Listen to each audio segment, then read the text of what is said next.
Bon, Oui. ben... Vas-y, Fred, vas-y. C'est ton émission. Start ça. Ben c'est ça. Dans le fond, là, ça va être une première aujourd'hui. J'ai eu cette idée-là de d'avoir comme des entretiens, des discussions avec des artistes, mais pas nécessairement juste des artistes, mais des gens que j'admire, dont j'aime le travail.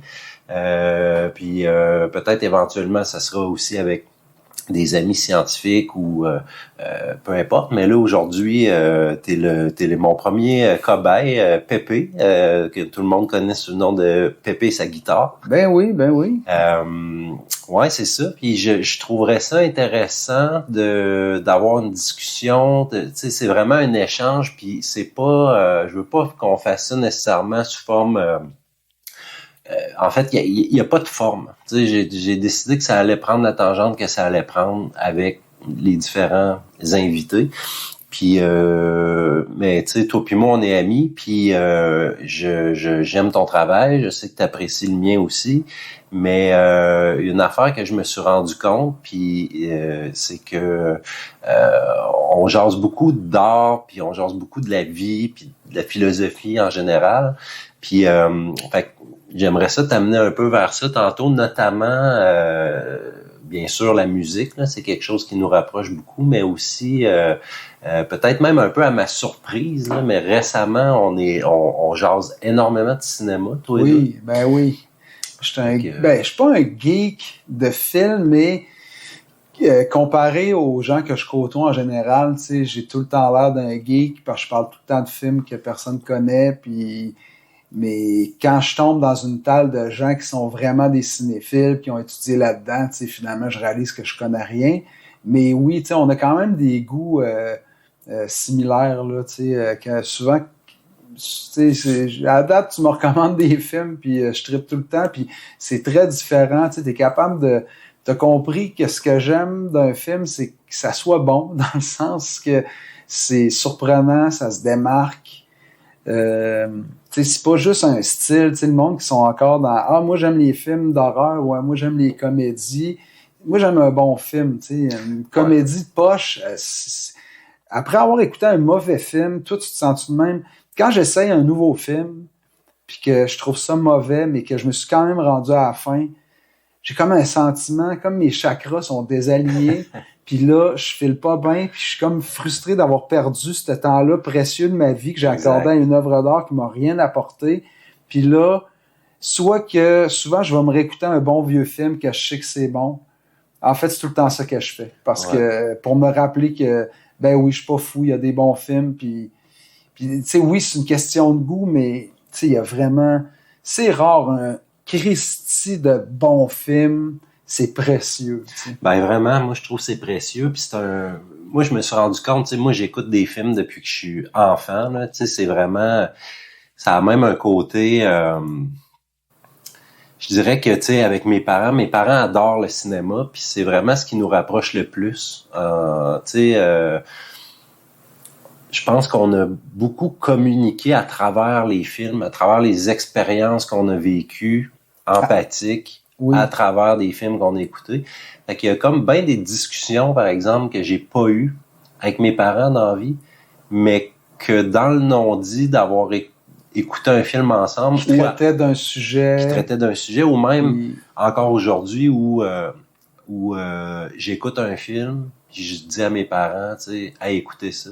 Ou eux, la même chose, tu sais, ils me prêtent un DVD qu'ils ont trouvé, un film qui les a touchés, puis tout ça, puis ouais, c'est bien précieux pour ça, puis ça me fait penser que ben une des raisons pourquoi je me suis rendu compte, parce que on parle beaucoup de cinéma ensemble, on se recommande des films, mais tu fais partie d'une des rares espèces de personnes dans mon entourage que quand je fais une recommandation de film, tu l'écoutes. Puis généralement, tu t'apprécies. Là.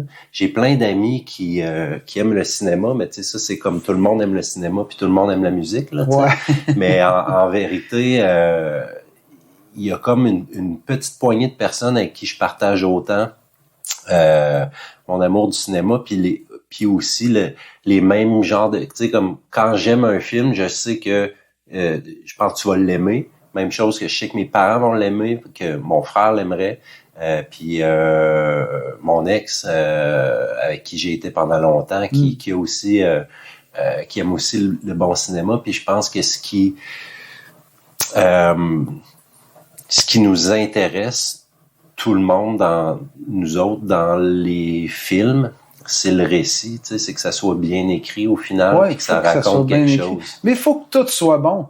Tu sais, faut que, tu veux que le scénario soit original, tu veux que le casting soit bon, tu veux que la direction artistique, tu sais, que, parce que c'est pas parce qu'il y a un bon acteur dans un film, ça va être bon, tu sais, ça prend quelqu'un qui écrit un bon dialogue, puis que dans un scénario qui se tient, puis avec la bonne photographie. Faut que la fondation soit là, puis que l'exécution soit bonne, assurément. C'est ça, faut que ça soit du bonbon pour les yeux. Tu veux que la trame sonore soit bonne, faut, tu sais, je vais être critique. Même un super bon film, tu sais, j'ai réécouté Taxi Driver, v'là une couple de semaines, puis tu sais, du haut de mon sofa de salon de gérant d'estrade, que c'est tellement facile de critiquer, mais c'est le fun de jouer à ça. Surtout que moi, c'est pas... On dirait que je suis moins à l'aise à cette heure de faire ça en musique, parce que j'ai l'impression de tirer dans mon monde, mais comme c'est le cinéma, je suis pas là-dedans, puis je prétends pas pouvoir faire ça, mais ça m'intéresse. Puis tu sais, il y a quand même des scènes dans Taxi Driver que je me disais... Moi, si j'allais dans le montage, je l'aurais peut-être pas mis ce bout-là, ou moi, si j'avais fait la trame sonore, j'aurais peut-être mis un autre tonne, mais tu sais, c'est tellement facile à dire, tu sais, ça a sorti, je pense, en 77, j'étais même pas né, puis dans le temps, c'était complètement révolutionnaire, tu sais, mais c'est des petits moments, mais même à ça, tu sais, c'est un crise de film, là, c'est tellement original, c'est tellement troublant pour toutes sortes de raisons, il y a beaucoup de non-dits, de trucs qui restent flous, qui laissent place à l'interprétation quand même, là, tu sais. Ouais, c'est un film qui juge pas non plus son protagoniste, puis c'est ça qui est bien intéressant. Puis bon, je t'en ai déjà parlé en privé, mais je vais quand même le redire, parce que je pense que les gens qui écoutent ça ou qui lisent cet entretien-là, ils vont peut-être trouver ça intéressant, puis ça fait vraiment un lien aussi, moi, avec ma vie. C'est le documentaire qui est sorti sur Apple, Mr. Scorsese, qui raconte en 5 épisodes la carrière, tu sais, de ses débuts jusqu'à aujourd'hui de Martin Scorsese. Puis moi, Martin Scorsese, ça a longtemps été mon réalisateur préféré. Il est encore, je dirais, aujourd'hui dans mon top 3, top 2, top 3. Mais beaucoup... un peu à cause que mon père m'a fait découvrir Scorsese. Tu sais, mon père est à demi italien, puis vraiment quand tu sais, j'ai mes meilleurs souvenirs avec mon père, c'est quand il me faisait écouter ces films-là, tu sais, Goodfellas, Les Affranchis en français, c'est tellement bon. Casino. Taxi Driver, bien sûr, mais tu sais, c'est... Elle va écouter Apocalypse Now. Apocalypse Now, mais ça, c'est Coppola, mais oui, je pense qu'on l'avait écouté ensemble, ou je l'avais peut-être écouté avec des amis un petit peu plus tard, ça, plus vers la fin de l'adolescence. Mais ouais, avec mon père, Coppola il m'avait fait écouter Les Parrains, les 3 Parrains. Ben ouais. Robert De Niro, c'est l'acteur préféré de mon père.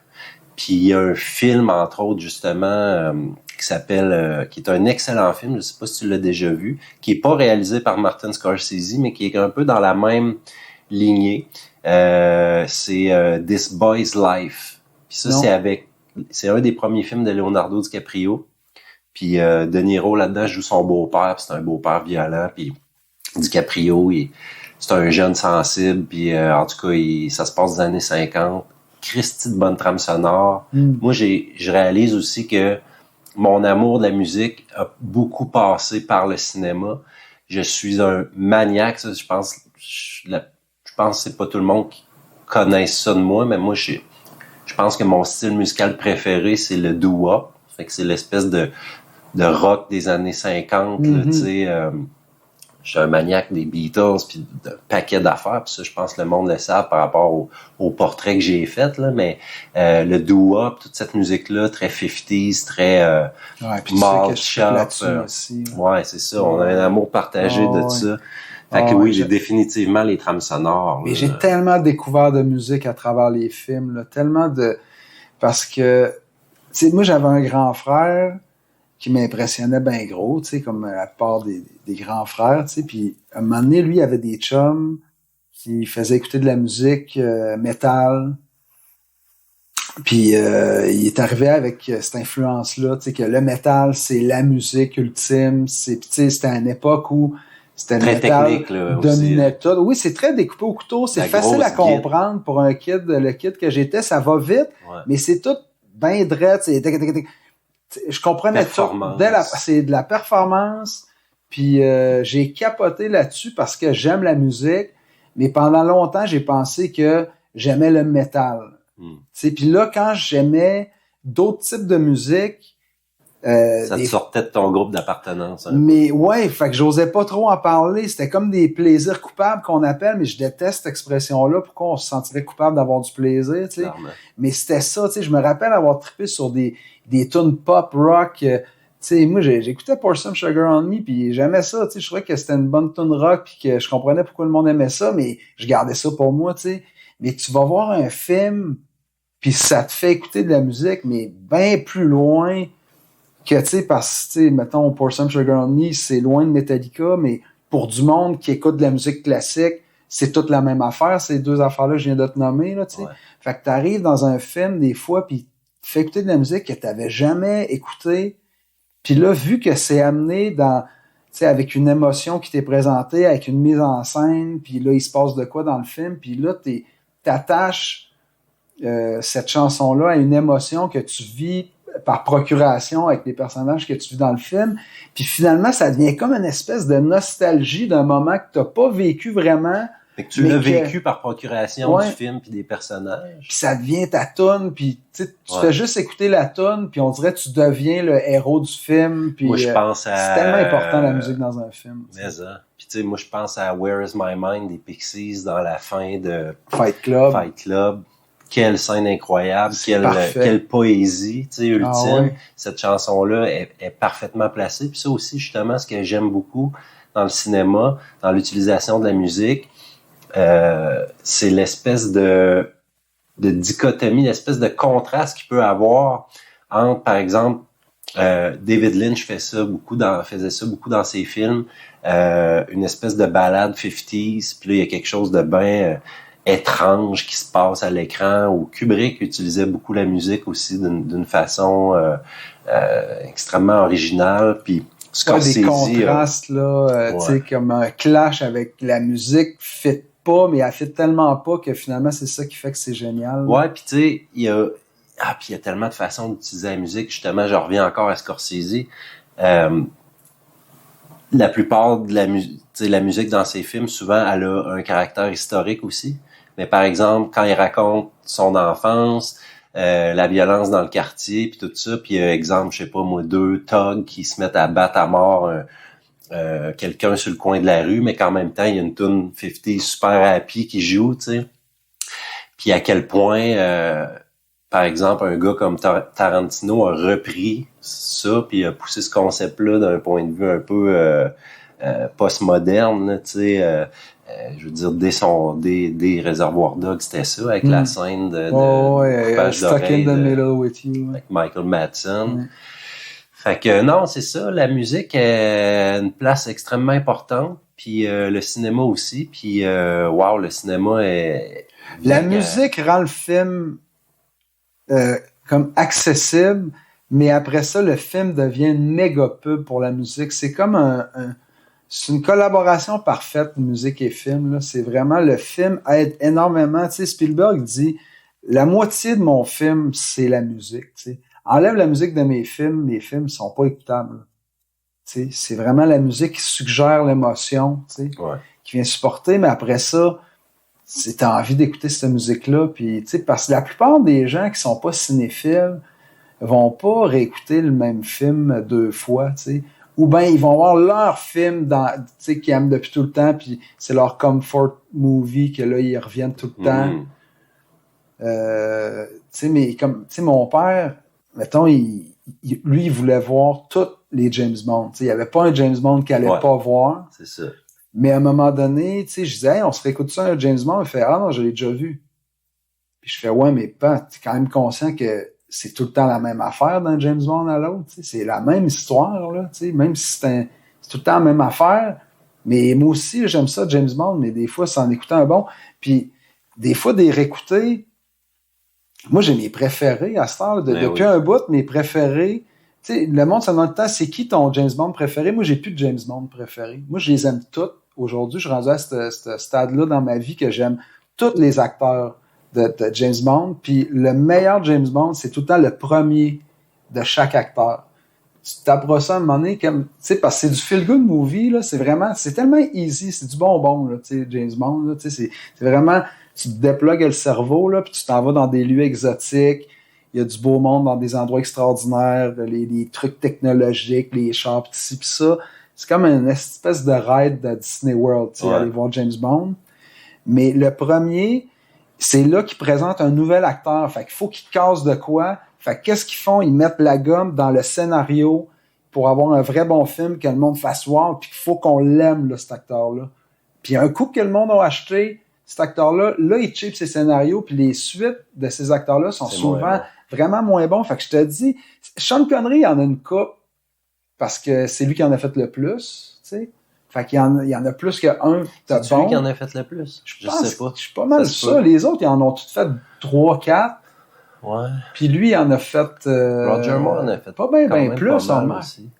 Tu parles de ça, puis ça me fait penser que Mission Impossible, qui serait comme l'autre franchise d'action, style un peu agent secret, qui est équivalente aujourd'hui, on va dire, à James Bond. Hey, le premier Mission Impossible de Brian De Palma, là, c'était cœur. Ben oui, c'était une partie de plaisir. Puis, je me rappelle quand c'est sorti, là, tu sais, puis dans, tu sais, c'était eu tout l'époque où il y avait toutes sortes de parodies, là, tout le temps, là, de films, là, tu sais, la fameuse scène où ce qui descend, là, des fils, puis comme ça goutte de sueur sur le plancher. Ouais, je pense que ça a été autant repris, cette scène-là, que la fameuse scène de Matrix. Ouais, là, j'allais dire la même affaire. Les boulettes qui volent. Mais ouais, ben c'est ça. Je pense qu'on pourrait parler de cinéma pendant des heures. Ben moi, j'étais parti là-dessus, tu sais, parce que tu dis, t'as pas de format, mais tu sais, t'es plus préparé, là. Tu m'as quand même demandé d'écrire 2, 3... ouais, t'as-tu des affaires que t'as le goût de me poser comme question? Je suis curieux. Moi, j'ai plein d'affaires. Ben, premièrement, c'est ça que j'aime de notre amitié, c'est qu'on a ces sujets-là de films et de musique qui sont interminables, puis on n'en viendra jamais à bout, puis c'est ça qui est beau. Tu sais, parce que moi, depuis, ça fait pas longtemps, ça fait une couple d'années que je suis rendu à l'aise de faire des top 5, des top 10 d'artistes, de musique, de films. Hey, parce qu'avant, là, j'étais incapable, parce que c'est comme si ça me définissait, puis que là, c'était coulé dans le béton, puis comme si je pouvais plus revenir, mais tu sais... C'est comme de qualifier quelqu'un au-dessus d'un autre, tu sais, comme tantôt, moi-même, je l'ai dit, tu sais, mon top 3 de réalisateurs, mais c'est parce que j'ai vraiment... Ah, puis tu sais, genre, honnêtement, je pourrais faire un top 50, là. Mais clairement, j'ai comme un 3-4 réalisateurs, là, tu sais, que pour moi, c'est des incontournables, puis j'ai hâte, tu sais, qu'ils sortent d'autres films, mais en musique, je trouve ça plus dur. Il y en a tellement. Il y en a tellement qui ont toute leur place, tu sais, très importante. Mais check ça, si tu vois ça plus comme un jeu, tu sais, comme Tarantino, il a dit, c'est les 10 meilleurs films de tous les temps des États-Unis, là, je pense, il y a pas longtemps, là, avec There Will Be Blood, puis un autre couple de films. Puis qui a planté Paul Dano. Paul Dano, mais finalement, ça a été full bénéfique pour lui. Parce qu'il y a comme une vague de sympathie méritée, d'ailleurs. Je pense que les gens aussi, ça a été une vague de sympathie pour Paul Dano, puis ça a aussi été une espèce un peu de call de protestation pour dire Tarantino, ferme ta boîte, là, tu sais, comme je pense pas que Tarantino, il pensait vraiment détruire Paul Dano en faisant ça. Je pense qu'il savait qu'il allait s'en sortir, puis qu'il avait beaucoup de sympathie du monde, fait que... Mais c'est quand même un gars extrêmement prétentieux, là, Tarantino, on va se le dire. Là. Mais je serais curieux, tu sais, ça arrivera pas, mais je serais curieux de prendre une bière avec. Tu sais, il est pas prétentieux au point que, asti, je le trouve désagréable, il a pas l'air par là. Moi, il me fascine, ce gars-là. Je trouve qu'il a un esti de cerveau. C'est sûr que... Si t'avais à choisir un cinéaste avec qui t'aimerais prendre une bière, je suis curieux, ce serait qui? Moi, ce serait pas Tarantino, c'est sûr. J'aime ses films. Les frères Cohen. Ouais. Hein? C'est les frères Cohen parce qu'ils ont l'air tellement cool. Ouais. Puis aussi parce que c'est les meilleurs films, là, je trouve. Les frères Cohen, ils ont une manière de réinventer un style qui a été fait et refait, mais il le présente d'une manière super fraîche, puis surprenante, puis c'est tout le temps... C'est quoi ton film préféré des Coen? Je suis curieux. Si j'avais à choisir un là, mais c'est ça, avant de te dire mon film, tu sais, mettons Tarantino, si tu lui posais la question aujourd'hui, je suis sûr qu'il répondrait d'autres films, parce que je veux dire, lui, il joue à ce jeu-là depuis tout le temps. Fait que quand tu vois ça comme un jeu, puis tu te dis, gars, aujourd'hui, ma réponse, ça va être The Big Lebowski, tu sais.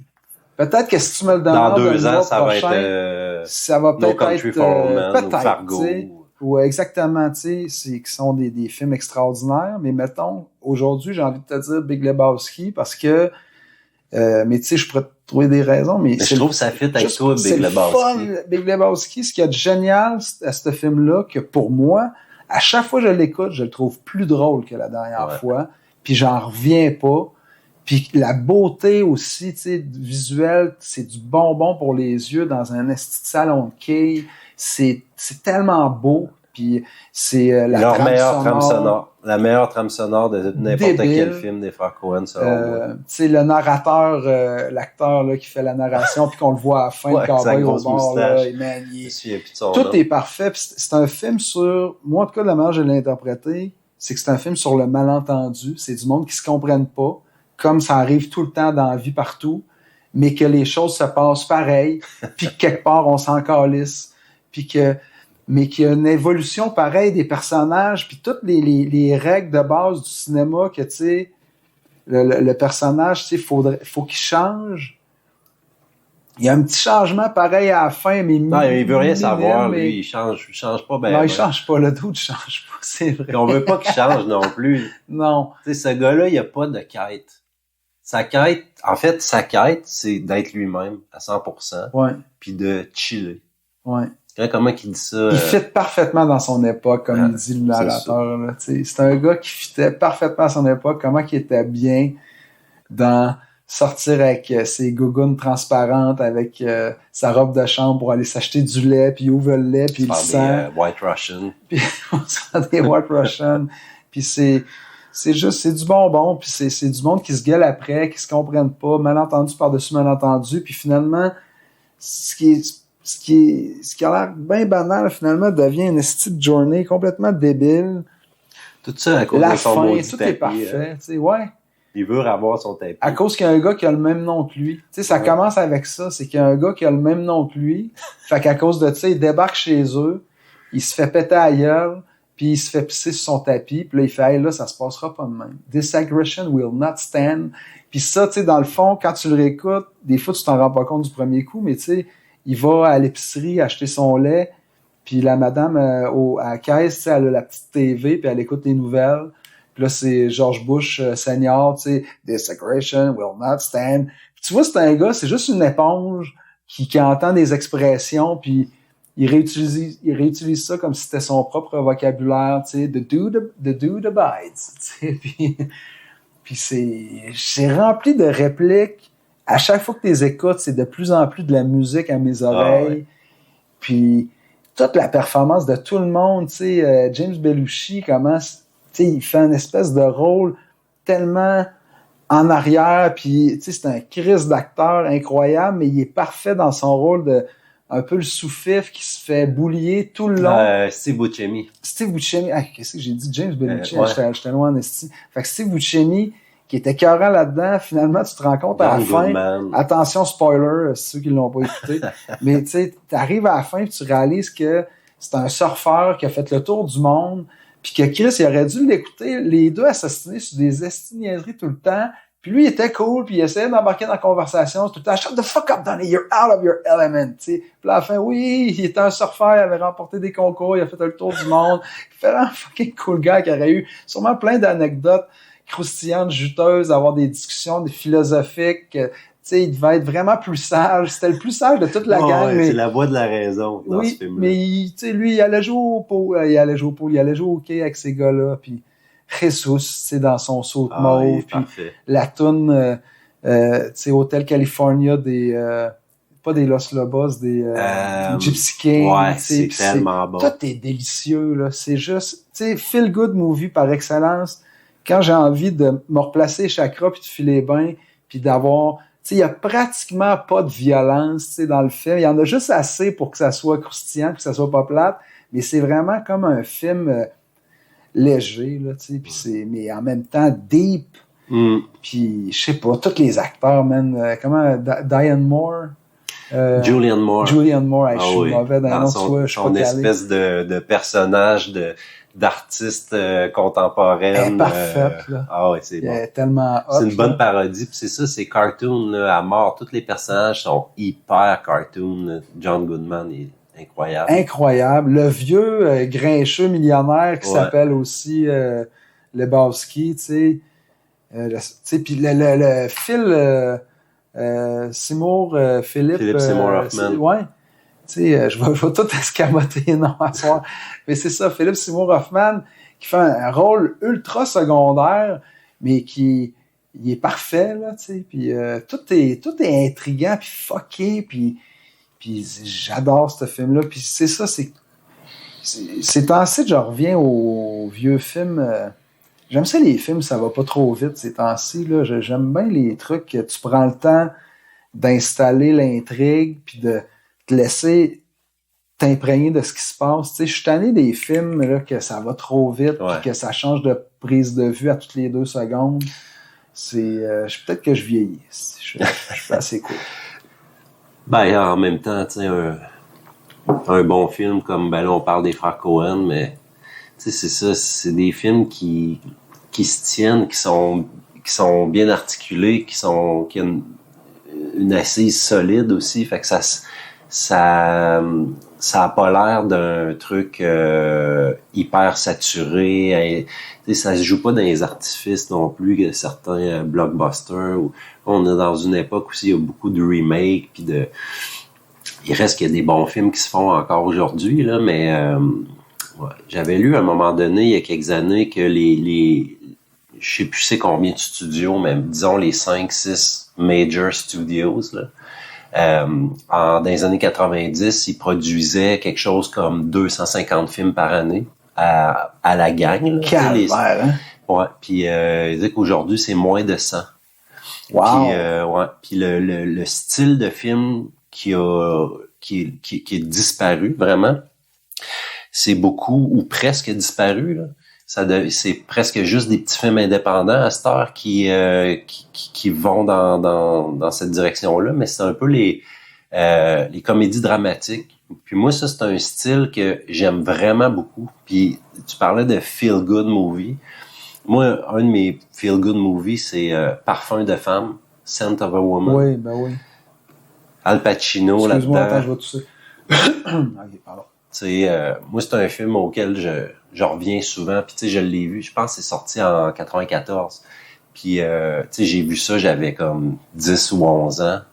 Puis, ça m'a marqué, tu sais, je pense au bon moment aussi. Puis, par rapport au dilemme des personnages, tout ça, par rapport à ce que moi, je pouvais vivre dans ma vie. Mais, c'est ça, il y a quelque chose là-dedans des bonnes valeurs, mais qui sont pas rentrées dans la gorge comme une espèce de moralité là qui se place au-dessus de tout, de ce qu'on a un peu l'habitude de voir aujourd'hui. Puis des personnages qui sont pas non plus 100% morales. Par exemple, le personnage de Jack, comment est-ce qu'il s'appelle? Colonel Slade dans Parfum de femme, qui est Al Pacino qui joue l'aveugle. Je me rappelle, honnêtement, je l'ai pas revu. C'est un film que j'ai vu une fois. Puis, c'est pas la première fois que tu le ramènes ça à table. Fait que je vais le réécouter. Ben, tu sais, c'est ça. Puis le personnage de Pacino là-dedans, c'est un personnage qui a tout pour être détesté et détestable, mais qu'en même temps, il est extrêmement touchant.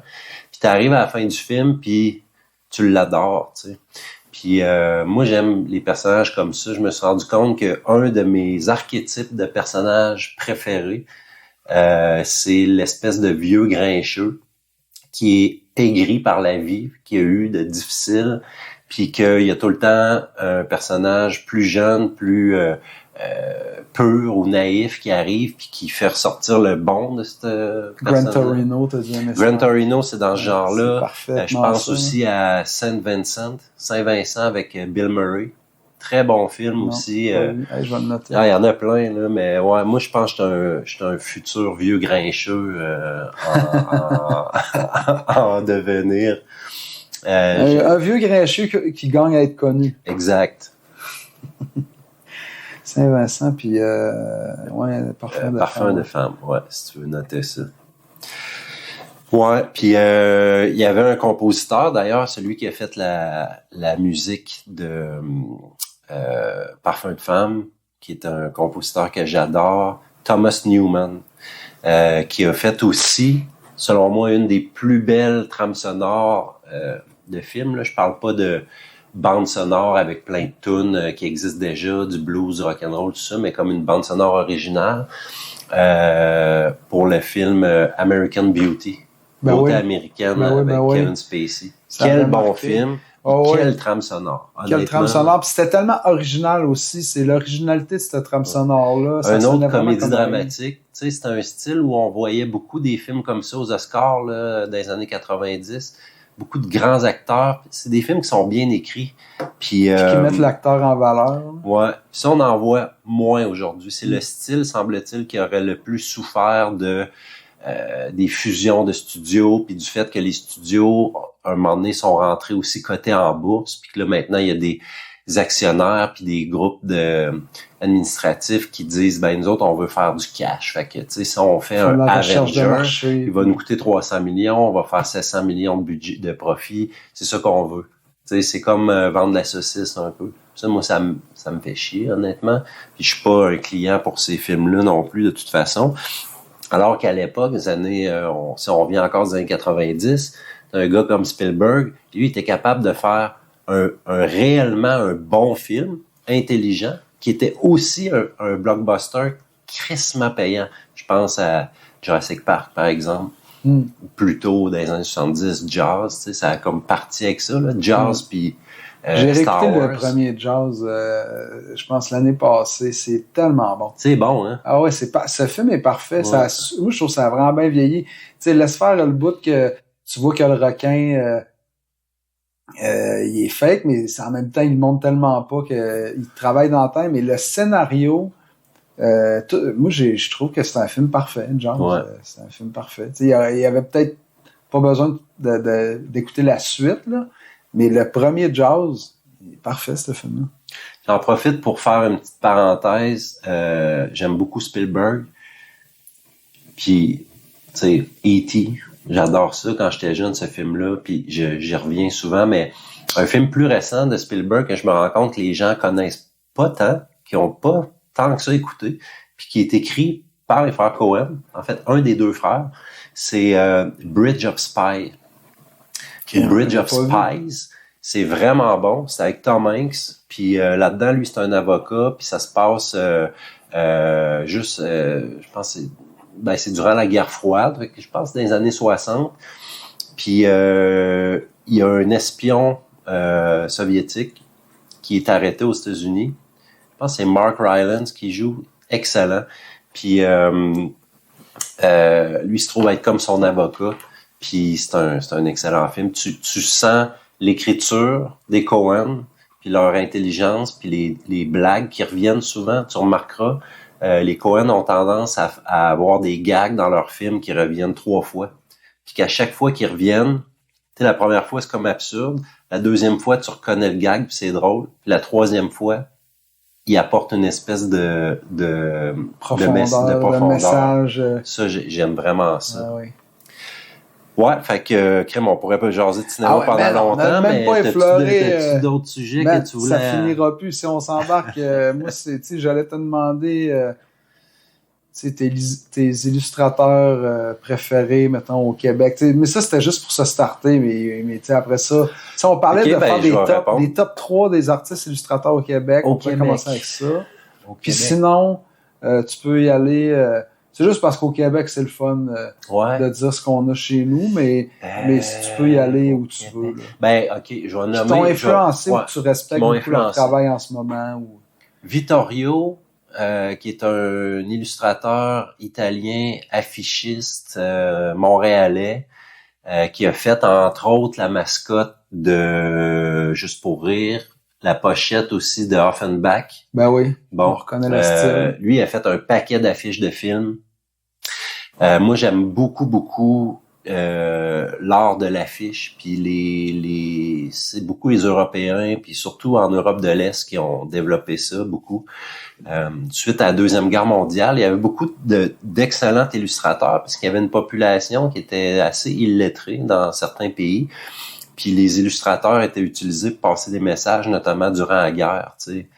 Des messages souvent patriotiques, limite propagande. Puis quand la guerre s'est terminée, ces illustrateurs-là se sont recyclés ils ont fait beaucoup d'affiches de théâtre. Okay. Des affiches de théâtre, des affiches de films. Tu iras voir ça. Les Polonais sont particulièrement forts là-dedans.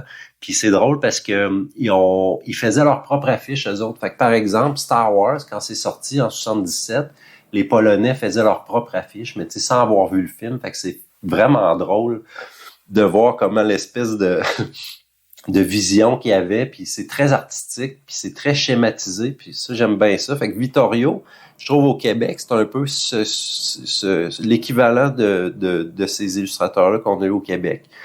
Puis là, tu me dis d'en nommer 3, tu sais, je pourrais t'en nommer tellement des Américains, des Européens. Et je vais essayer de rester vraiment avec ta question par rapport aux Québécois. Y en a-tu un, tu sais, que t'as vu au Québec, puis t'as fait, OK, si quelqu'un au Québec peut faire ça, ouais. Ça veut dire que moi aussi, je pourrais. Parce qu'il y a ça de cool quand tu vois quelqu'un que t'admires, puis qui habite proche de chez vous, qui parle la même langue que toi, tu fais, OK, c'est accessible plus tout d'un coup, comparé à du monde que ça se passe en Europe ou à LA, tu fais, OK, c'est bien beau, mais moi, c'est inaccessible pour moi. Ben, moi, mon père, c'est un maniaque de BD, là, tu sais, franco-belge, là, surtout. Fait que Tintin, Astérix, Lucky Luke, tu sais, j'avais ça chez nous, puis lui, il triple là-dessus, puis il y a des figurines, tu sais, il continue à aimer ça, tu sais.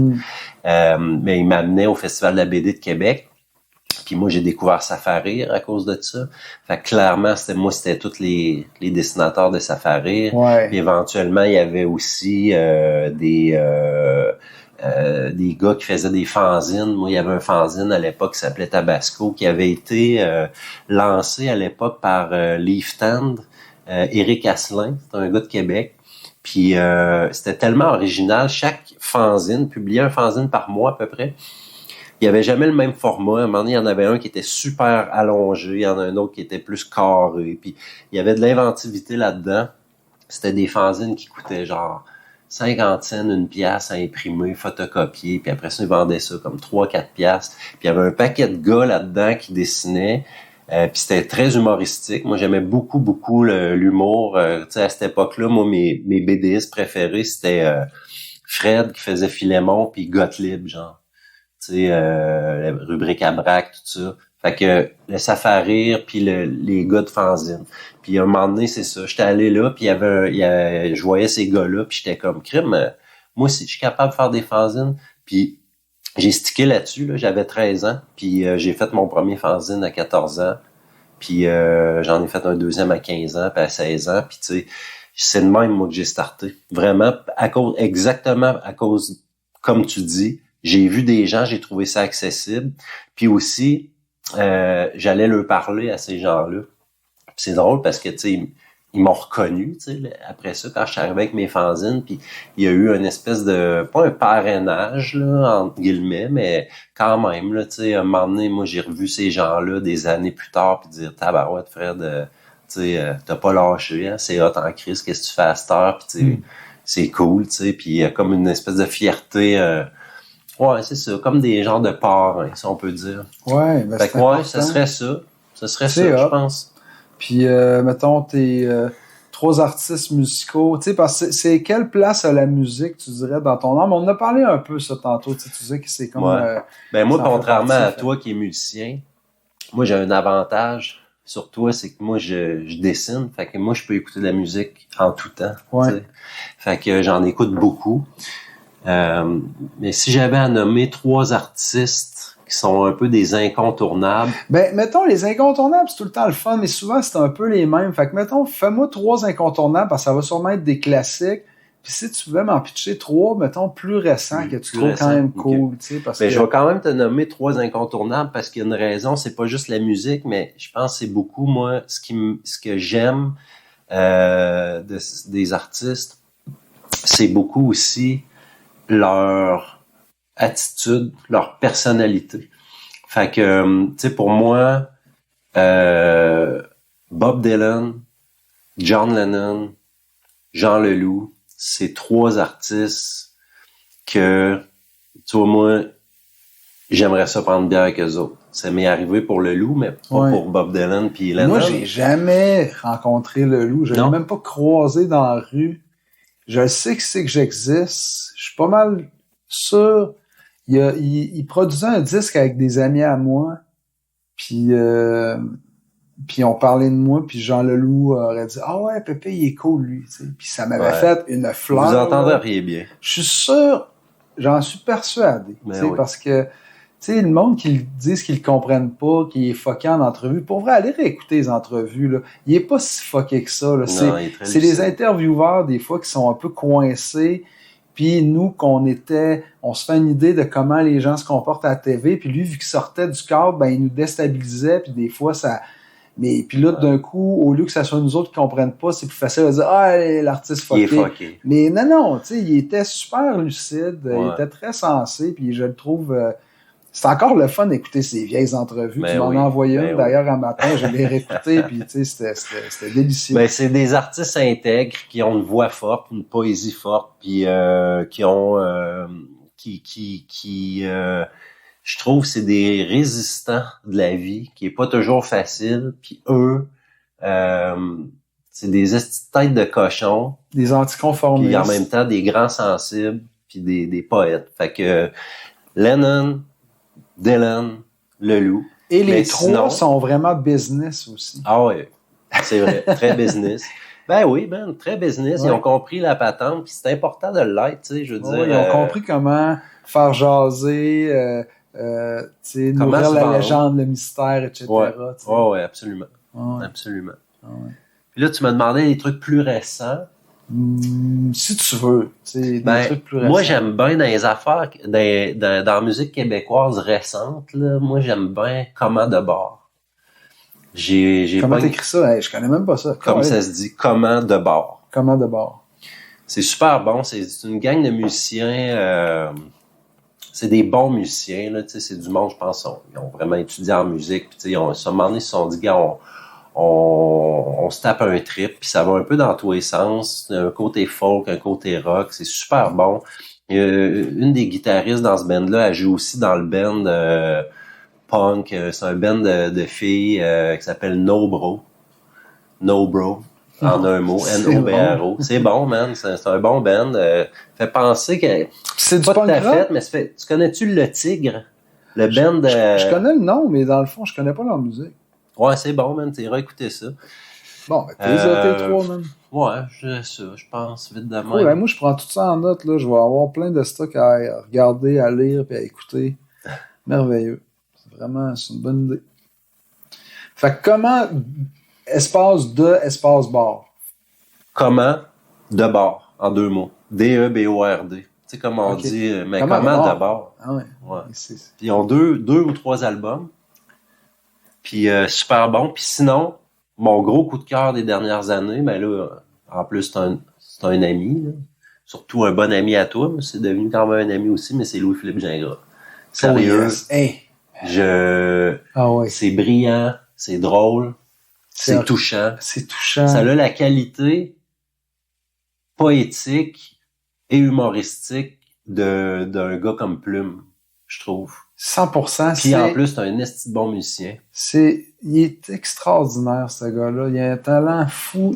Quel esti de guitariste de feu. Ouais. Sa plume est à la fois il est méga trash puis méga lumineux. Ouais. Il est hyper poétique, très beau, sensible, puis doux, sensible. Puis en même temps, il y a des images vraiment sales, puis crues, puis c'est tellement savoureux là. C'est plein d'odeurs, puis de saveurs, puis de textures, puis d'images fortes.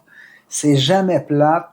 c'est tu sais, quand tu t'ennuies puis t'as envie de t'en mettre plein les oreilles puis tu sais, vraiment d'écouter de la musique, là, tu sais, Louis-Philippe Gingras, pour vrai, là, n'importe quel album, tu fais suppléer, écoute ça. C'est riche. Il était écœurant, puis il y a tellement de tunes, là, c'est un bon ami, là, tu sais, puis quand je vais chez eux, on jam, il y a il y a plein de petits carnets d'écriture. Tu sais, moi, tu vois, j'ai des feuilles lignées, c'est comme juste un level plus haut que Cahiers Canada. C'est juste pour dire que je suis un Moi, au primaire, je faisais une crise à mes parents pour avoir ces cahiers-là, les Hillbroy. Ouais, les Hillbroy. Pour pas avoir les Cahiers Canada, parce que je trouvais ça hot avec les anneaux. Puis, tu sais, moi, je dessinais, puis fait que mes cahiers, j'ai remplissais plus vite que tout le monde. Ah ouais. Je les ai gardés, hein. Tous ces cahiers-là, j'ai ça ici dans des boîtes. Puis, les Hillbroy, ah ouais. Oh ouais, moi, genre première année jusqu'à la fin du secondaire, puis un paquet de dessins là-dedans. Lui, là, il les a tous achetés, des petits carnets en cuirette noire, numérotés. Ouais.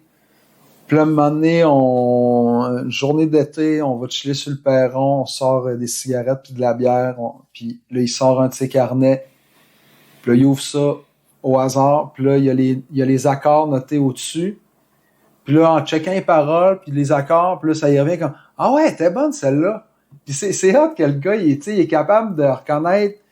T'sais, autant qu'il est zéro prétentieux, mais il est pas bullshit non plus. Puis il fait, ah ouais, elle est bonne celle-là, tu vas l'aimer. Puis il me la joue, puis je capote ma vie à chaque fois. Il me sortant des tunes. Attends, elle est pas TP cette tune-là.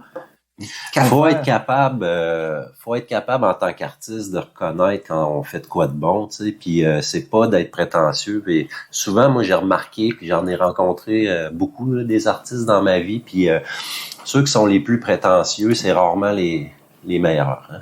Non, mais ils savent se vendre. Mais moindrement qu'ils font une petite affaire de pas pire, mais là, ils te moussent ça, puis ils te craignent ça, puis la broille, c'est bien hot. C'est pour ça, des fois, c'est frustrant. Tu rencontres du monde qui sont vraiment hot, puis c'est des gars hyper humbles en général. Là. Puis je pense qu'il faut être humble, parce que sinon, t'atteins pas des hauts sommets, parce que il faut être humble pour se remettre en question. Mais tu vois, Dylan, il y avait moyen d'être à la fois humble et avoir une estime d'ego puis de fierté forte. Je pense aussi qu'il y a quelque chose là-dedans qui est une genre de carapace, parce que Dylan, faut pas oublier une affaire, ce gars-là a été érigé comme un genre de messie. Là. Puis lui, puis Lennon, c'est la même affaire. Puis ça a été important pour lui de se protéger, de protéger sa sensibilité, puis de se protéger pour pas croire à ça lui-même qui était le Messie. Puis c'est pour ça qu'il y a une certaine arrogance des fois dans l'entrevue, parce que puis qui vire souvent certains intervieweurs au ridicule, parce qu'à un moment donné, il faut, parce que sinon, man, si tu te mets à croire à ces conneries-là, man, c'est clair.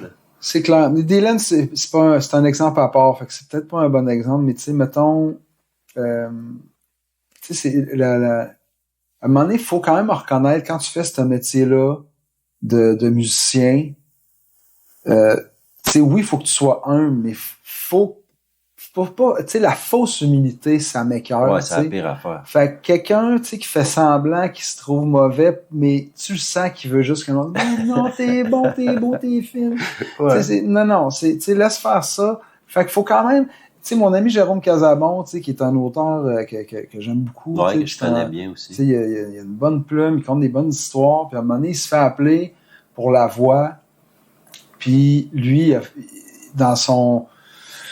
C'est lui, il était comme un peu contre ça. T'sais. Il dit ah non, fait qu'il a dit non. T'sais, il dit non, je n'irai pas à la voix. T'sais, moi, je suis un artiste, je passe par les trails, puis je vais pas passer par la voix. L'année suivante, la voix rappelle encore. On dit hey, t'es sûr, tu veux pas venir passer les auditions? Puis là, il décide de m'appeler. Il dit qu'est-ce que Pépé en penserait? Qu'est-ce qu'il ferait à ma place? Qu'est-ce qu'il va me dire de faire? Ouais, parce que t'es quand même un modèle pour lui, là, on se le dit. Fait que moi, j'y ai dit. Je pense que tu ne dois jamais refuser l'occasion d'avoir une fenêtre puis une vitrine puis de te faire connaître. Parce que quand tu fais ce métier-là, faut que tu reconnaisses quand même que tu te prends pas pour de la merde et que tu as travaillé sur des chansons et que tu juges que si le monde se donnait juste la peine d'écouter un peu, il y en aurait sûrement qui aimeraient ça, ce que je fais. Il faut que tu aies quand même une reconnaissance de cet ego-là, de cette fierté-là. Ben pour dire Ben oui. Je suis game de montrer ce que je fais. Tu sais, il faut quand même que tu admettes que il y a une partie, tu t'aimes pas au complet, t'as des problèmes, mais il y a une partie de toi que t'aimes, tu sais, moi, ma musique, j'ai tout le temps trouvé, que j'étais bon, pareil, en musique, tu sais, quand je faisais des tunes, à ce temps, j'y réécoute, je fais comme, oh boy, tu sais, puis je suis content parce que, dans le fond, quand tu te réécoutes des vieux vidéos de toi puis que t'es gêné, ça prouve que t'as évolué, tu sais. La fois que tu commences à avoir des vidéos de toi puis tu fais, hey, crime, je suis bon, c'est parce que t'évolues plus, tu sais. Puis là, ça commence des fois à me faire ça. Mais là, je suis rendu à 48 ans, ça fait 25 ans que je fais ça. Je fais comme, c'est cool qu'une fois de temps en temps, je trouve que je suis pas si pire que ça. Mais, tu sais, je continue à vouloir tout le temps m'améliorer pareil. Mais bref, il faut quand même reconnaître dans ce métier-là, puis même quand tu es illustrateur, que tu fais, hey, moi, mes dessins, si le monde se donnait la peine de les regarder, il y en a qui triperaient, c'est sûr. T'sais. Ouais, ben puis, c'est clair. C'est pas pour rien que j'ai eu cette envie-là quand j'avais 14-15 ans de faire de la BD, puis c'était beaucoup une espèce de défi que je me lançais à moi-même, mais aussi, c'était un jeu pour moi beaucoup au début, là, quand je faisais ça. Éventuellement, quand j'ai commencé plus à exposer mes dessins, c'était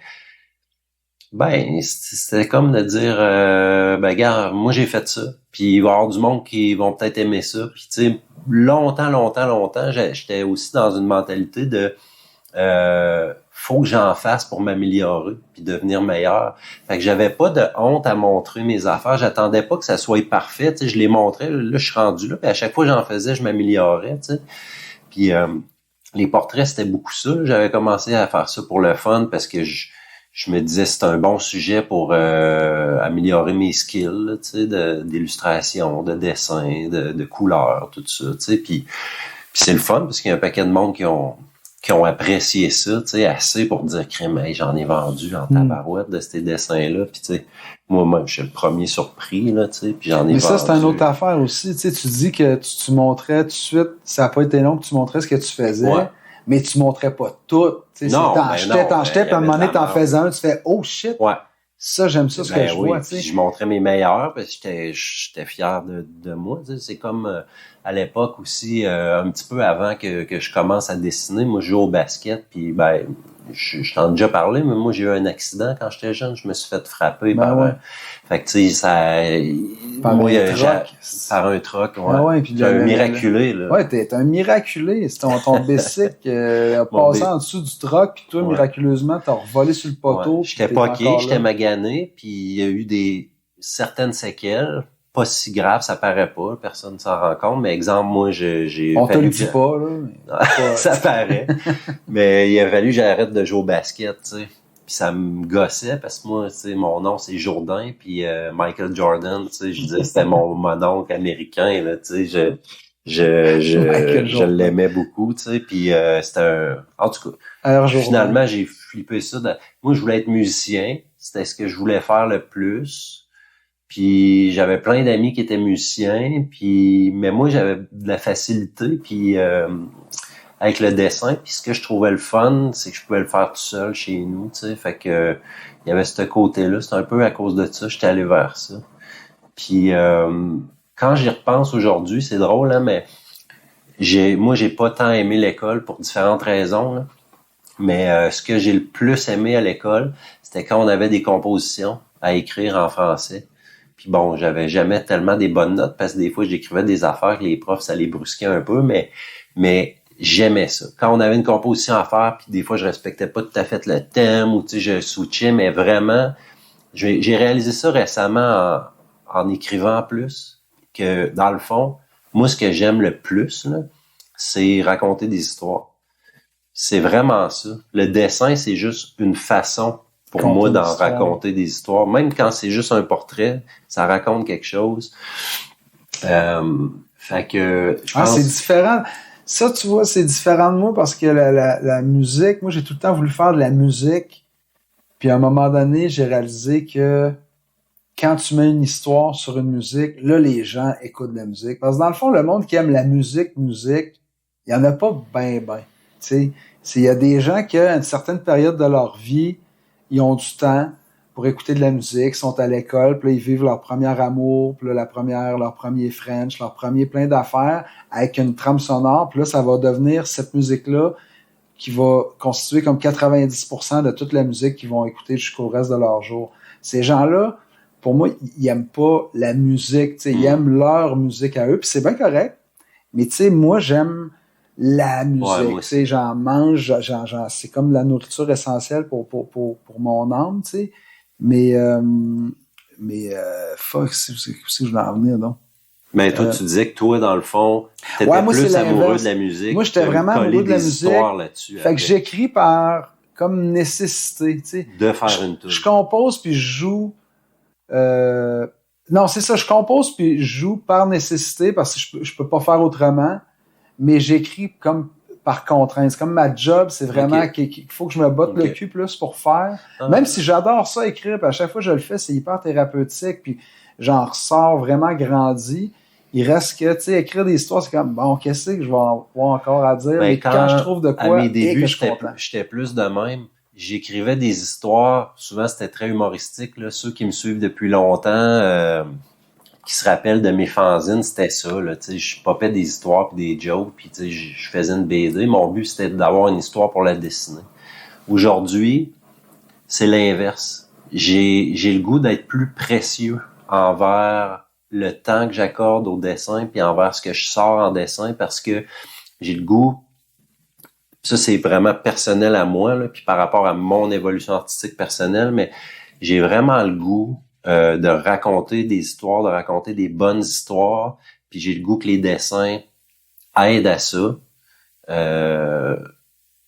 Puis je voudrais pas passer du temps à faire une BD, par exemple. Je prends l'exemple de la BD, mais ça pourrait être autre chose, ça pourrait être une expo, pour une histoire que j'aime juste un peu. Ouais. Tu n'as pas besoin d'un prétexte pour faire des dessins. Tu veux une vraie histoire qui mérite des dessins. Puis tant qu'à ça, j'aime mieux, c'est ça, mettre mon effort à écrire des bonnes histoires ou ne serait-ce qu'à d'en raconter là, oralement. Là. J'aime bien ça. Ton histoire, tu m'as conté tantôt, c'était écœurant. Là. Pas de spoiler. C'est ça, tu veux pas en parler dessus. C'est ça. Juste pour faire un contexte, je suis en train d'écrire un... Ouais, c'est ça. Là, pour ceux qui écoutent. Mais je sais pas, peut-être que tu veux pas en parler tout de suite, mais... Non, mais j'en parlerai pas, mais pour vrai, là, je suis en train d'écrire quelque chose, puis je suis très motivé, puis tu sais, comme on disait tantôt, tu sais, je le sais que c'est bon. Là. Ah oui. Puis, dans le fond, la raison pour laquelle j'écris ça, d'un, j'ai le goût de raconter cette histoire-là. C'est quelque chose qui est proche de moi. Puis, je vais être extrêmement motivé à dessiner ça aussi parce que ça sert quelque chose que je sais qui est hot, qui est bon, tu sais. En comparaison, par exemple, où quand je faisais le Dragon Bleu, où je veux pas dire que c'était pas bon le scénario, c'était bon, mais c'est pas quelque chose avec lequel je m'identifiais tant que ça. Ça te fait pas vibrer. Ça me faisait pas vibrer autant que ce que là. Ton projet-là, il te fait vibrer vraiment, exact. Je le sens, puis t'as raison, puis c'est bon, puis tu sais, je veux pas te mettre de pression. Je te l'ai dit en plus tantôt, prends ton temps, c'est fignole-là, puis tu sais, entoure-toi. C'est vraiment, au début de ce processus. Tu touches quelque chose de vraiment beau, puis de bon, puis de vraiment, tu sais, j'ai vraiment hâte de voir la suite de tout ça. Puis là, j'ai co-écrit aussi. En fait, j'ai écrit un scénario que j'ai retravaillé, qu'on a co-écrit par la suite, from scratch, moi puis Edgar Fritz, qui est un cinéaste, un ami aussi de Québec, qui a écrit et réalisé le film Limoilou, le film. Puis moi, j'ai fait un petit rôle dans Limoilou, le film. Puis depuis que j'ai fait ça, c'est une dizaine d'années, je voulais qu'on retravaille ensemble parce que lui aussi, on partage des goûts vraiment similaires dans le cinéma. Puis je me disais que ça allait être un partenaire de création vraiment intéressante. Puis j'ai parlé de mon scénario, puis on a décidé de retravailler ensemble. Puis là, on le co-réalise, puis c'est un projet à deux vraiment. Puis moi, c'est rare pour moi que je fais des collaborations. C'est extrêmement rare. Souvent, on m'a engagé pour faire des collabos, entre guillemets, tu sais, j'ai été longtemps en tant qu'illustrateur comme un genre de... J'aime bien l'expression de Helmut Newton, qui est un photographe que j'adore, qui, lui, il se disait être un gun for hire. Tu sais, un genre de mercenaire. Ouais. Genre, lui, un genre d'assassin. Ouais, hired gun. Genre, moi, on m'engageait pour dire, regarde, moi, j'ai une marque, j'ai une business, j'ai une pochette de whatever, tu sais. Toi, veux-tu le faire, tu sais, puis j'aimerais ça t'engager. Puis ben les gens m'engageaient pour mon style, pour mes idées, pour ce que j'apportais, tu sais, pas juste... Je suis pas un gars, moi, que t'engages puis tu lui dis quoi faire. Tu sais, genre... on t'engage, do your thing, puis après ça, tu repars de ton bord, puis merci. C'est ça. Je fais mon truc, puis tu sais, souvent, je le rappelle constamment aux gens avec qui m'approchent pour travailler, puis je leur dis très honnêtement aussi. Trooper, c'est l'inverse de trooper. T'es moins un trooper. Non, je suis pas un trooper. Moi, je suis un lonesome cowboy, là, tu sais. Puis je fais mes affaires à ma façon, puis les gens qui reconnaissent, qui voient ce que je fais, puis qui aiment ça, puis qui ont le goût d'avoir ça pour leur marque, leur image de marque, whatever, ben, je leur dis, si tu veux avoir le meilleur de moi, faut que tu me laisses aller à 100%, là, tu sais. Puis moi, plus tu vas essayer de me diriger, plus ça va être poche. Qu'est-ce que je vais te faire? Parce que c'est sûr, je vais essayer quand même de te plaire. Tu sais, t'es mon client, sauf que moi, je me plairais pas là-dedans, puis finalement, j'aimerais pas ça, puis etc., tu sais. Fait en tout cas... t'es pas capable de mettre l'énergie dans quelque chose que t'aimes pas comme quelque chose que t'aimes. Ben, c'est juste... Ça prend une double d'énergie, puis au final, tu te rends compte... Tu sais, tant qu'à ça, tu sais, je veux dire...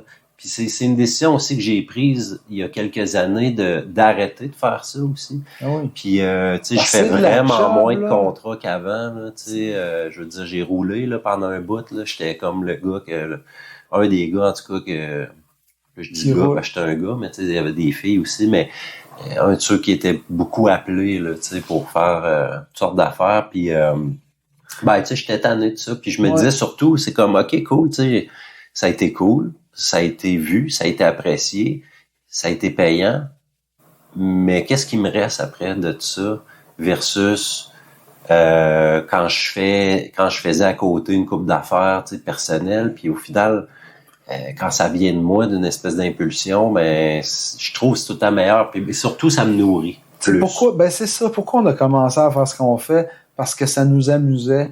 Ouais. Parce qu'on jouait, parce qu'on aimait ça. Fait que notre défi, c'est de garder ça le fun. Ouais, garder ça. C'est par le rythme qu'on choisit de garder, puis les choix de projets qu'on fait.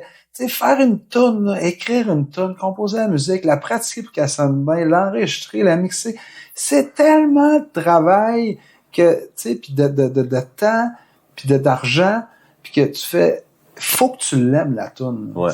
Faut que tu l'aimes. Tu fais pas ça pour... ouais, puis si tu fais un jingle pour une compagnie de livraison de poulet, ben ça va être crissement de la job et tout. Puis au final, tu seras peut-être pas vraiment nourri, je vais faire un mauvais jeu de mots, mais par ça, artistiquement, ben, personnellement. Mais des fois, on le fait, puis c'est correct. Non, on va closer avec ça. Bon, on a commencé avec Tarantino. On en a parlé au début, fait qu'on va finir. Tu sais, lui, j'ai vu une entrevue de lui qui dit, dans le fond, quand il avait, dans la jeune vingtaine, il commençait à travailler dans un club vidéo. Ouais. Puis il y avait l'équipe avec qui il travaillait. Puis il y avait comme un des gars qui avait comme un 5-6 ans plus vieux que lui. Puis qui était cool. C'était comme le cool guy qui était rassembleur, puis que c'était lui, finalement, qui collait un peu les parties, puis aussi qu'on sortait après, puis tout le monde l'aimait, ce gars-là, tu sais.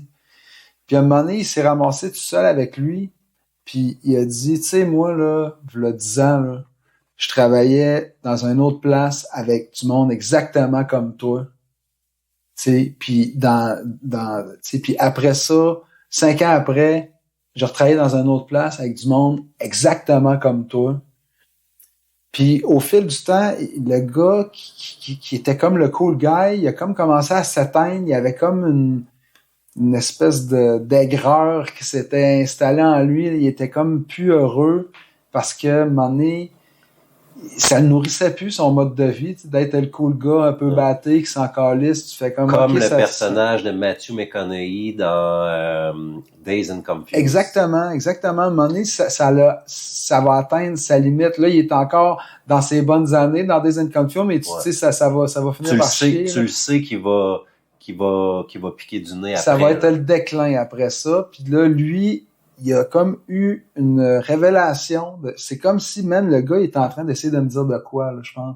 Il fait pas la même erreur que moi, petit gars, là. Sinon, tu vas te retrouver dans 10 ans, puis tu vas taillir comme moi je m'aille en ce moment. Puis c'est là qu'il a commencé à réfléchir à, attends, qu'est-ce que je veux vraiment faire dans la vie? Est-ce que j'ai vraiment besoin de faire de l'argent? Puis là, il a pris la décision, il dit, j'ai pas besoin de faire de l'argent. La prochaine fois que je vais faire de l'argent, ça va être parce que je fais ce que j'aime. Tu sais, dans le sens, faire de l'argent, c'est sûr qu'il faut de l'argent pour te nourrir, mais pas besoin d'économiser pour l'instant. Là, j'ai pas besoin d'économie pour m'acheter un sofa que j'ai pas besoin. Là, je vais investir mon temps de libre pour essayer d'aller à Hollywood puis de travailler dans l'industrie du film. Puis il dit, à partir de ce moment-là, ça a pris 1 an et demi. Puis après 1 an et demi, j'étais pas riche. Tu sais, j'étais vraiment pas riche, mais je vivais, je travaillais dans ce que j'aimais, puis j'étais capable de me payer un burger puis de me nourrir, tu sais, puis j'étais heureux. Ouais. Puis après ça, j'ai jamais arrêté de travailler, tu sais, puis tu fais, man, laissez ça, tu sais. Mais c'est pas donné à tous, tu sais, le monde, ils veulent souvent ce qu'on a, mais ils sont pas prêts à faire ce qu'on fait, tu sais. Ouais. C'est puis on le sent aussi, je vais juste faire une petite finir avec ça, je pense, c'est qu'on le sent aussi quand les gens se mettent à comme si leur passion était plus là, mais continuent à le faire. Tu sais, il y a des réalisateurs comme ça, il y a des musiciens comme ça, oui. Des chansonniers, on le sent. C'est un sacrilège, mais des fois, ces gens-là peuvent revenir à un moment donné. Tu sais, je pense toujours à quand je pense à des gens comme ça, je pense à Johnny Cash. Ou Rick Rubin, à un moment donné, l'a ramené, tu sais, parce que Johnny Cash, là, son début de carrière, c'est fulgurant, c'est génial. À un moment donné, t'es rendu quétaine un peu, on se le dire, là, tu sais. Puis, à un moment donné, tu sais, pas longtemps avant qu'il meure, là, tu sais, Rick Rubin, t'es allé le rechercher, puis t'as le ramené comme au top. On top, puis tu sais, hey, quelle belle fin de vie pour Johnny Cash, tu sais. Ouais.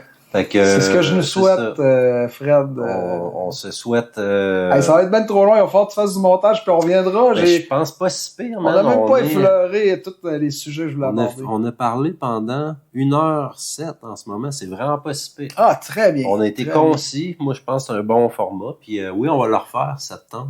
Ah, solide. Pour un truc improvisé, je trouvais ça intéressant. Ouais, puis écoute, il y a tellement... Ça m'a allumé plein d'affaires, là. Moi, je vais aller écouter... tu sais, tous les films, aller voir tout ce que tu m'as parlé, tu sais, le Commande de bord, No Brew, le Tigre, le Parfum de femme, Saint Vincent, Bridge of Spies. Je vais tout aller écouter ça, là. Je vais aller voir l'affiche de Star Wars polonaise. Je vais tout aller checker ça. Bon, ben, Crime, merci, Pépé, de t'être prêté à cette discussion-là. Je trouve ça bien le fun. Je savais pas comment trop ça allait aller, mais... Ben, si on parle de vie d'artiste, puis de philosophie de vie, puis de travail, puis de qu'est-ce qui nous inspire, je trouve que c'est un bon filon. Hein? C'est pas mal ça, là. J'ai-tu bien résumé ça, tu penses? Ben, je pense que t'as très bien résumé ça. Puis surtout, tout ce que je trouve le fun de cette discussion-là, c'est que, Chris, c'est exactement comme... toute la journée qu'on est ensemble, c'est la même affaire. Ben oui, c'est juste une continuité. Ben c'est comme un peu ce que je fais Twitch, c'est le monde y arrive pour souper, on passe 3-4 heures ensemble, après ça on allume les micros, c'est juste la continuité. Ouais, c'est l'inverse de... Fais-toi une petite pub là, par rapport à ça. Ben oui. Je regarde ça à la fin. Là. Ben oui, venez m'écouter, on fait ça à tous les mardis à 8h30 le soir sur twitch.tv/Pépé et sa guitare. Je suis là avec Karine Crinoline, on reçoit des invités. Des fois, on n'en reçoit pas, on est juste les deux. On jase de ce qui s'est passé dans la semaine, de ce qui s'en vient. On prend les demandes spéciales, on les refuse aussi parce qu'on fait comme chez nous, parce qu'on est chez nous. Mais il y a toujours de la place dans la cave à Pépé, on a bien du fun, venez nous voir. C'est très sympathique. J'ai déjà été un des invités puis improvisé, puis ça avait été bien le fun. Ben oui. Puis ben merci Pépé, man. On remet ça, une part 2. C'est sûr. Bonne continuité, on s'en reparle. Yes. Bon, ben, juste pour terminer, ce petit entretien podcast. Pépé, je vois que tu as déjà ta guitare dans les mains. Ce serait cool si ça te tente de nous faire une petite toune. Ben oui, ça me tente tout le temps de faire une toune.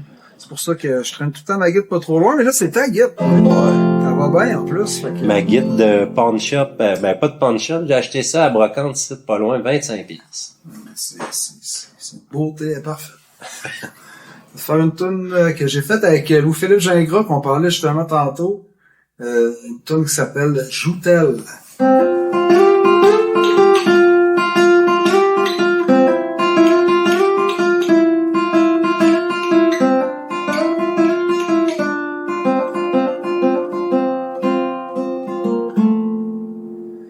J'ai rien qu'une brosse à dents dans mon petit pot à brosse à dents. Pis j'ai rien qu'une paire de souliers dans mon rack à souliers. J'ai rien qu'une tranche de pain dans ma boîte à pain à matin. Pis j'ai rien qu'un pot de beurre de pin pour me faire une tartine. J'ai rien qu'un bill de vin, j'ai rien que du cœur dedans ma main, pis j'ai peur de passer mon tour si je perds ma game, mon amour. J'ai rien qu'une vie à vivre, ouais. J'ai rien qu'une vie à vivre, ouais. Veux-tu la vivre avec moi?